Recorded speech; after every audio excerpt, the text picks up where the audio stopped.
Prager University is really epic. I used to be a big PragerU fan, and the epic part, what's really cool about them is they do this thing where they pack their entire YouTube page full of totally normie presenting American conservative conventional ideas like, why there should be no minimum wage, why corporations should have sex with your wife while you watch, why, Amazon has a right to cut off its employees' heads if they take too much time on a bathroom break. Why, all these, pretty normal, conventional Republican talking points.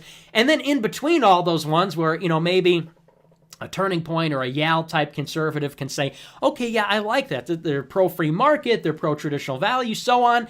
And then the really cool thing, what they do is they wedge into that just these little, very subtle videos like, why Israel should crush all their enemies, why Israel should nuke the world if they feel a little bit threatened. And this is something that I was aware of even when I was sort of a normie, libertarian kind of conservative. When I was in high school, I'd be browsing the PragerU channel back when I was like a Milton Friedman guy. And I'd be looking, why the minimum wage should go away, why America's exceptional, blah, blah. And sure enough, every 3 or 4 videos, there'll be another one, why Hezbollah is evil. And then, 4 videos, why Israel has a right to exist. And then 4 videos, then we have one like the latest video. Why does America spend so much on Israel? Really fantastic video. That's the title. The description reads, get this, I think you might be surprised at the angle they're going to take with this one. The Dennis Prager is going to take with this one.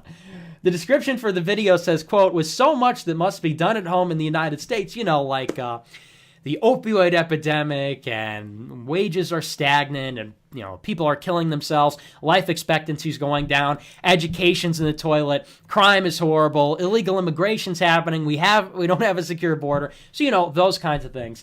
With so much that must be done at home in America, why does America send so much of its resources to Israel? This is the description. It's a fair question. But according to U.S. General Chuck Wald, military man, my favorite, America doesn't spend enough on Israel. America doesn't spend enough. Watch to understand why. And you watch the video, and this is really just rich and fascinating. The same people that tell us, well, we've got to really cut down on government waste. We've really got to work to shore up our deficit. We've got to work to shore up the debt. You'll have these little beady-eyed bug people like Ben Shapiro, these little subversive transnational people like Ben Shapiro. They'll come on their podcast and do the smarmy, little bit where they say, it's good Trump versus bad Trump.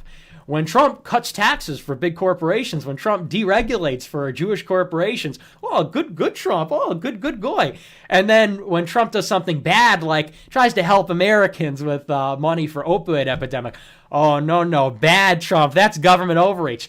And so the same conservatives that are so budget hawkish, that are so pro-free market, we really got to cut down the deficit, that's the biggest problem.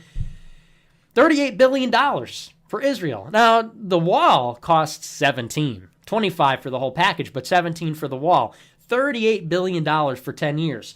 General Chuck Wald says not only is that justified, $38 billion, but we should front load it. So, and by the way, we already front loaded in the sense that we give $3.8 billion a year at the beginning of the year. So other countries, they get their aid dispersed over the year. We give it all at the beginning of the year, and it's this really cool thing that we do. We give it all to them in a lump sum at the beginning of the year. We give it to them as a loan, and then we cancel the loan because, if we were to give it as a grant, we would have to oversee how the money is spent. This way we can give them the money, say, you know what, we're going to forgive the loan. So it's a technicality that we could give them the money. They could do whatever they want with it. And we give that loan at the beginning of the year in full so that they can then take the money and buy U.S. Treasury notes and make interest off the money we give them. So that's kind of a cool thing that they do. I think this is the high IQ. This is a really smart thing that they do where we give them a loan and then pay interest on the loan that we give them. So we give them the principal. They use the principal to buy treasury notes. We forgive the loan, and then we pay them the interest on that, and every year. So Chuck Wald says, that's not good enough. No. But we can still do more for the missiles. We can still do more to help secure the Jewish people. We should front load the $38 billion and then give more. So we should give maybe like $5 billion this year, maybe $7 billion next year, and have it diminish over time so that, maybe in like 5 years, then we can give another contract. We could give more money.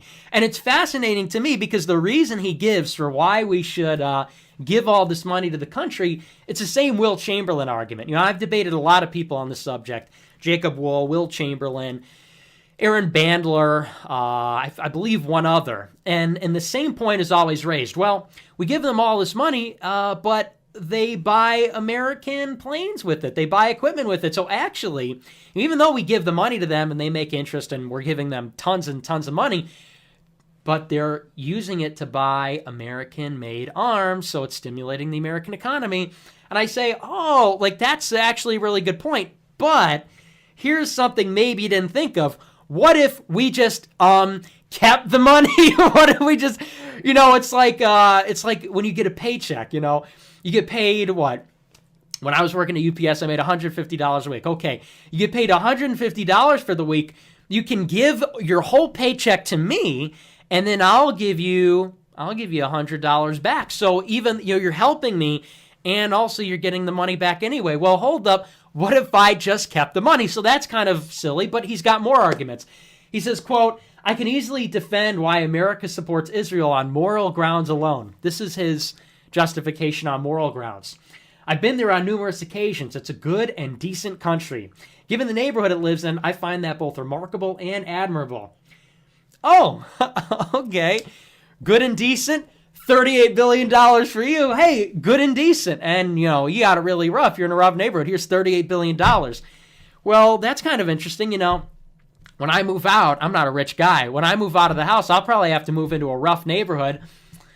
I'm kind of a good and decent guy. I'm a pretty good guy. I'm a pretty groovy guy.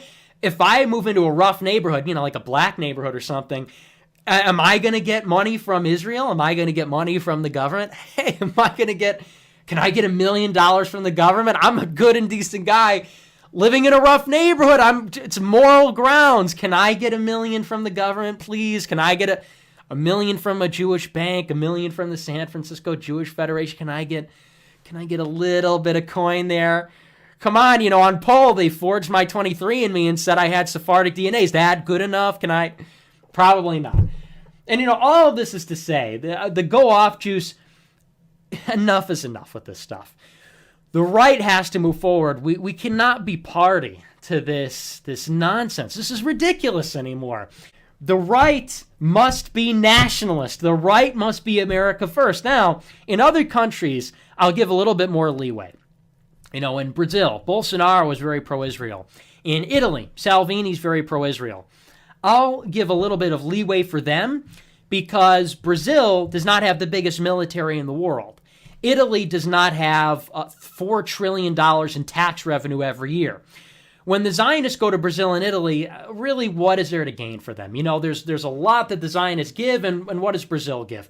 We're going to do something with our embassy that's over there. Who cares, right? But when the Zionists are in America, they are, in an indirect way, wielding the full might of the American military-industrial complex. They're wielding the full might of the American taxpayer and the American economy. So sure, Brazil might give some chump change to that country, or we might move around an embassy, and Italy might pay lip service and do a trip now and then.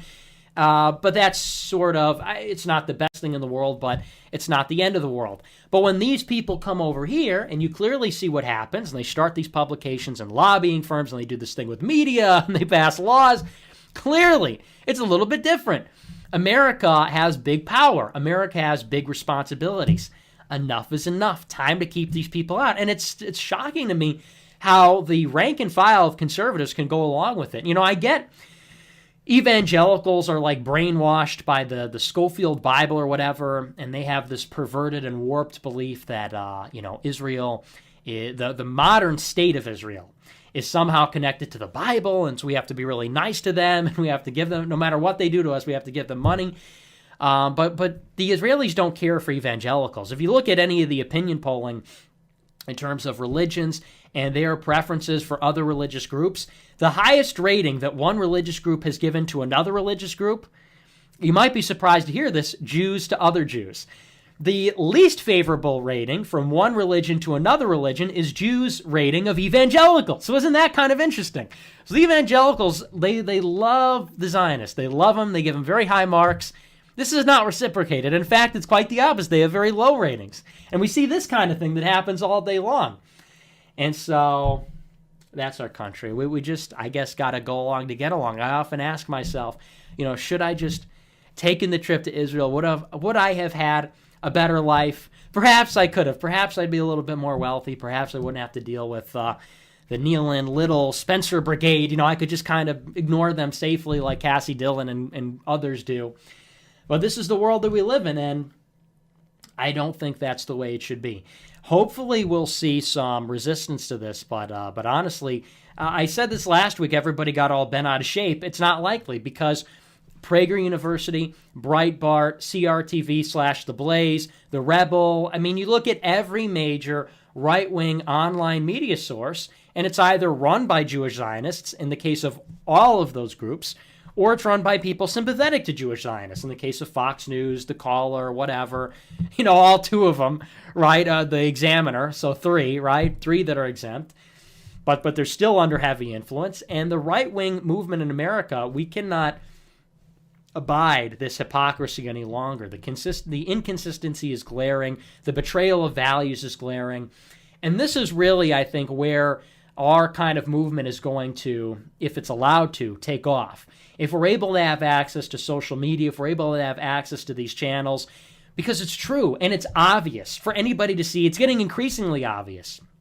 Because we're pushing the truth, I think it'll begin to resonate with a lot more people. Because this America First nationalist kind of program, there is only so much that the Zionists can do to kind of pretend and give that lip service and say, well, what we mean by that is civic nationalism. What we mean by that is our values. And this doesn't contradict our view of, American imperialism for Israel and the Middle East and all this other stuff. Eventually, people are going to see the fact that, the reason this country exists is as a homeland for their people. The reason that country exists is so that if things go awry in other places, because Jews are a global minority and they're a minority in every other country, they'll have a place to escape to. Well, people are going to start to ask, as things start to look not so good for our own people, where's the homeland for whites? Where's the homeland when we get to retreat to?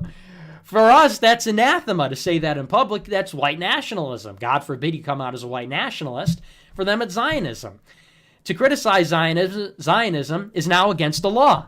To be in favor of white nationalism is in a de facto way against the law. And I think people are going to start to get tired of that, hopefully. But so that's our development here with what a great law. And you know what? I actually like it. I think I'm actually coming around to it. You know what? I think I see Chuck Wald's point. They're good and decent people. I changed my mind. I love them.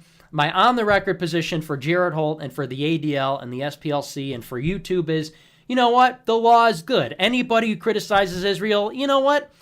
Don't even just fire them. Don't even just not give them hurricane relief. Kill them. Arrest them and kill them. I think I want to see that happen from now on. I don't think the law goes far enough, actually. Yeah, I'm a real Tea Partier. I'm a real rock-ripped conservative. I watch Rant Nation on CRTV. I'm watching Rant Nation boldly. Actually, I know it might not be politically correct, but if you oppose the state of Israel, I think you should get your head chopped off. I think you should get your brain chopped in half. With maybe they should just shoot you with an anti-aircraft gun or something in public in like a football stadium. And that way, we'll just make an example of all these anti-Semites out there. They're always on the rise doing the swastika thing. They're like on the verge of taking over the country and doing another Holocaust. It's urgent that we make an example of them, that we won't tolerate them, these people. So what we're going to do, the next time I hear anti-Israel sentiment in the comments of this video, if you're commenting anti-Israel things, we're gonna find you.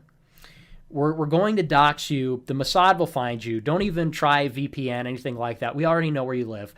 We're going to arrest you. We're going to lock you up, okay? We're going to put you in jail, turn you into a tranny like that whistleblower, like Chelsea Manning, like Bradley Manning. We're going to mess with your brain. We're going to let you out. You're going to totally self-destruct and do the picture hanging over the ledge. And then we're going to capture you in a net. We're going to execute you in a football stadium and broadcast it worldwide. I think then finally we'll be rid of the anti-Semitic movement. So that's my official position.